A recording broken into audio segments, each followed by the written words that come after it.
विद्यार्थ्यांच्या सर्वांगीण विकासामध्ये त्याचा सामाजिक व भावनिक विकास होणं ही सुद्धा एक काळाची गरज आहे.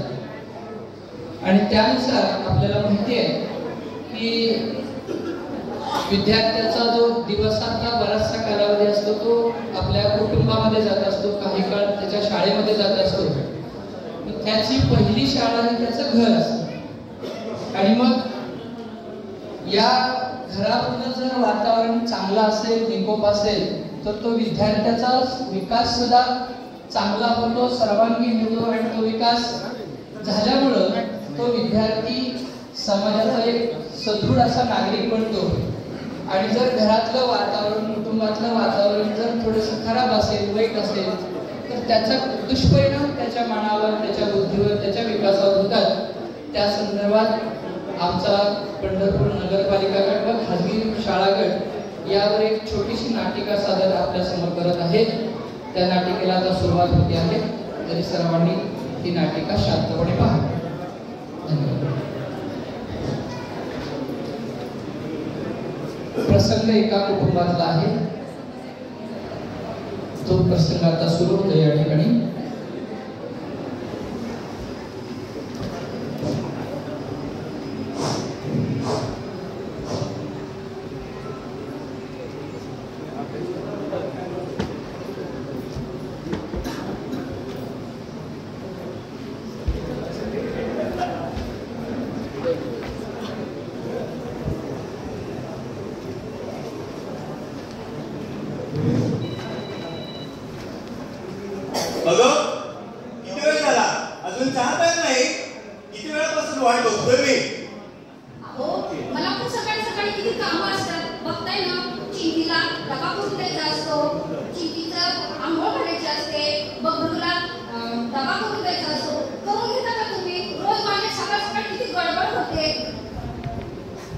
नेहमीच तेच तेच आहे. माझं काहीच महत्व नाही या घरात. रोज सकाळी एकच गोंधळ असतो. तुम्हाला कसं काही समजत नाही? तुम्हाला पण खूप काम असतं. सकाळी सकाळी सर्वांचं करायचं असतं, तुमचं सगळं आवरून द्यायचं असतं, डबा द्यायचा असतो. काम करायला हवीत ना, पण ती वेळेवर करा. आणि चहा सुद्धा वेळेवर झाला तर बरं होईल. नाही ना.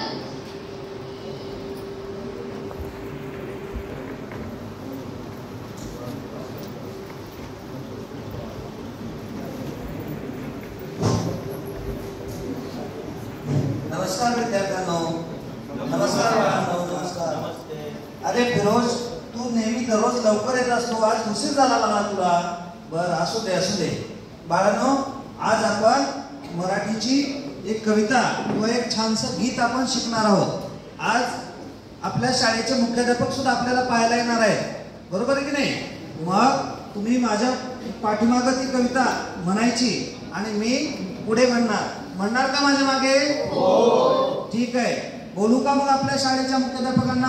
हो. मुख्याध्यापक सर, मुलं तुमच्या समोर गाणं म्हणून दाखवत आहे. या आमच्या वर्गात या.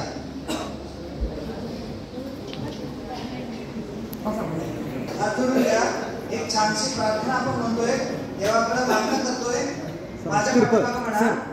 सर्वात्मका शिवसुंदरा, सर्वात्मका शिवसुंदरा, सर्वात्मका शिवसुंदरा, सर्वात्मका शिवसुंदरा, स्वीकारया अभिवादना, स्वीकारया अभिवादना, तिमिरातुनी तेजाकडे, तिमिरातुनी तेजाकडे, प्रभु आमुच्या दीव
कवितेमध्ये किंवा या गाण्यामध्ये आपल्या परमेश्वराचं वर्णन केलेलं आहे. चोहीकडे रूपे तुझी, म्हणजे आपल्या चहूबाजूने परमेश्वर असतो आणि त्याचीच रूप आपल्याला, त्याचाच प्रत्यय आपल्याला पदोपदी जाणवत असतो. आता आपल्या मुख्याध्यापकांना कशी वाटली कविता आपण विचारूया. सर, मुलांची कविता कशी वाटली? खूपच छान म्हणली बाळांनो. पण तुम्ही जितके छान म्हणले ना तितका त्याचा अर्थ पण खूप छान आहे. तो अर्थ जाणून घेऊन तसं वागायचा आपण प्रयत्न करायचा. करणार ना सगळेजण? खूप छान, धन्यवाद सर. आता आपण सुनीलला काही प्रश्न विचारू. सुनील, या कवितेमध्ये तिमिर हा शब्द आलेला आहे. तिमिर या शब्दाचा अर्थ काय सांगशील का बाळा? मी सांगू. हा सांगा सर, सांगा. अंधार. अंधार. खूप छान, खूप छान. सुनील, दररोज तू छान उत्तर देत असतो. आज एवढा शांत का बसलेला दिसतोय सुनील? तू त्याचा मित्र आहे ना? तुला माहितीये का शांत बसलाय?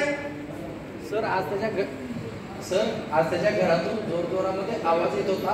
मी या संदर्भात आईला विचारलं असता आईने सांगितले की त्यांच्या घरी भांडण चालू होती आणि हे नेहमीच आहे. नेहमीच त्यांच्या घरातून मोठमोठ्या जोरजोरात आवाज येत असा सारं आपण होत असते. बर, ठीक आहे. सुनील सारखे प्रसंग, सुनीलच्या घरी जो प्रसंग झालेला आहे तसे प्रसंग अनेक विद्यार्थ्यांच्या सुद्धा घरी घडत असतात आणि कदाचित त्याचा परिणाम त्याच्या अध्ययनावर होत असतो, त्याच्या अभ्यासावर होत असतो. सुनीलच्या घरामध्ये त्याच्या मित्राकडून माहिती मिळाली की आई वडिलांची भांडणं वगैरे झालेली आहेत, त्याच्यामुळे तो आज उत्तर देत नाहीये. ठीक आहे, आपण पुढचा प्रश्न विचारू.